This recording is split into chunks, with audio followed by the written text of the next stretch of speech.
Que a paz do Mestre Jesus se faça presente em nossos corações hoje e sempre.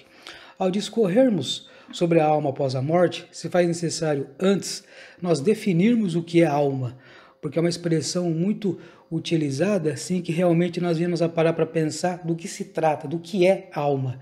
Pois quem é que nunca ouviu a expressão, a propaganda é a alma do negócio, o motor é a alma do carro, as almas do purgatório, as almas do paraíso. Isso pode de alguma forma nos causar uma certa confusão. A doutrina espírita nos ensina que alma é o espírito encarnado, bem compreendido alma como o agente condutor do corpo, ou seja, a essência, o espírito, aquele que pensa, aquele que sente, aquele que age e comanda o seu instrumento de relação física, aí sim chamado corpo, que não passa para nós apenas de um instrumento. Sim, um abençoado instrumento, mas apenas algo utilizado para o nosso aprendizado enquanto espírito.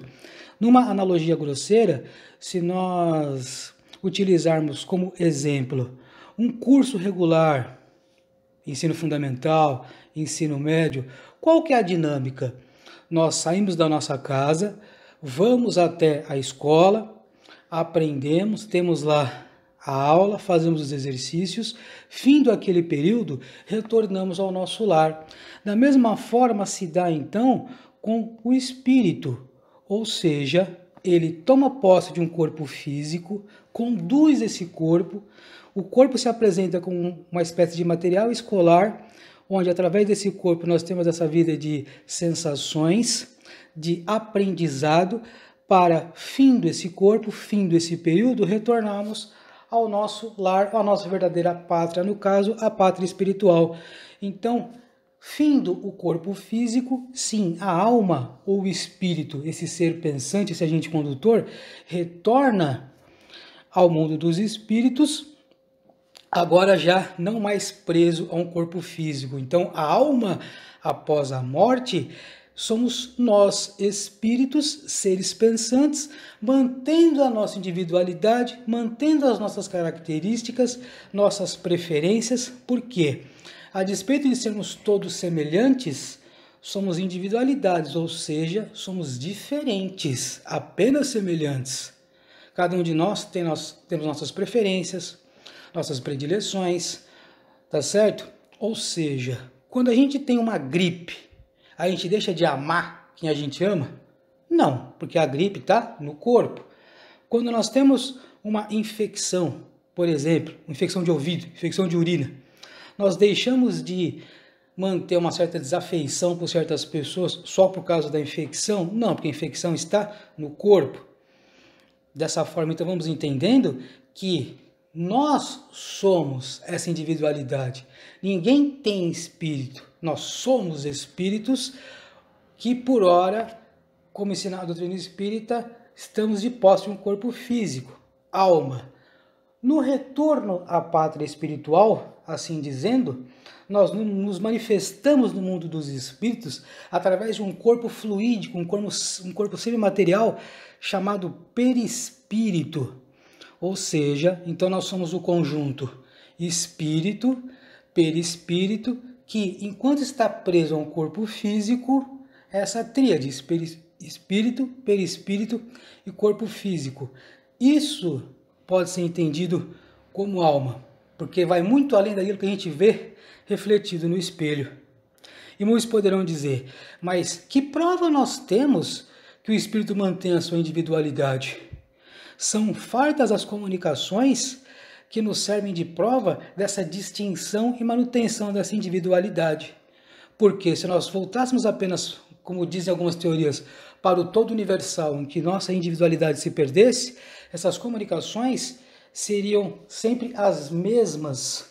No entanto, não é isso que se mostra. Temos comunicações de espíritos tristes, espíritos alegres, espíritos sofredores, espíritos revoltados, porque cada um mantém a sua individualidade. E a teoria de que se volta para um todo universal, essa individualidade se perde, isso é equivocada. Nós voltamos sim para o todo universal, para um conjunto de espíritos que estão no plano espiritual. Se nós analisarmos, voltando à analogia escolar, uma classe ou uma palestra à distância, nós veremos o quê? Todo um conjunto, todo um todo. Ao nos aproximarmos dessa classe, vamos percebendo que várias pessoas compõem o todo daquela classe. Isso não é diferente do que ocorre conosco. Nós mantemos a nossa individualidade e fazemos parte de um todo, um conjunto de espíritos, tendo cada um de nós nossas distinções. Todos nós temos o quê? Imortalidade. Isso vale dizer o quê? Nós somos imortais. O corpo não. O corpo falece, o corpo perece. Seja por um acidente, uma velhice, tá certo? Algo que venha a ocorrer no decorrer desse período. Só que o espírito, a essência, ela é imortal. Porque em uma só experiência física, não dá tempo de aprender tudo aquilo que nós temos para aprender. Ora, então, quando se diz que a alma é eterna, sim, ela é imortal, ela não morre.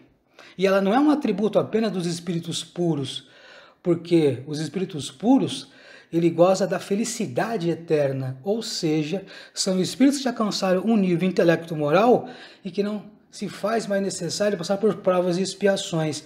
Por isso, então, eles gozam de uma felicidade que nós estamos ainda até longe de compreender. Mas por hora, então, é isso. Todos nós somos almas que, findo esse corpo que nós utilizamos, voltaremos ao plano espiritual, continuando nossa jornada evolutiva. Paz a todos.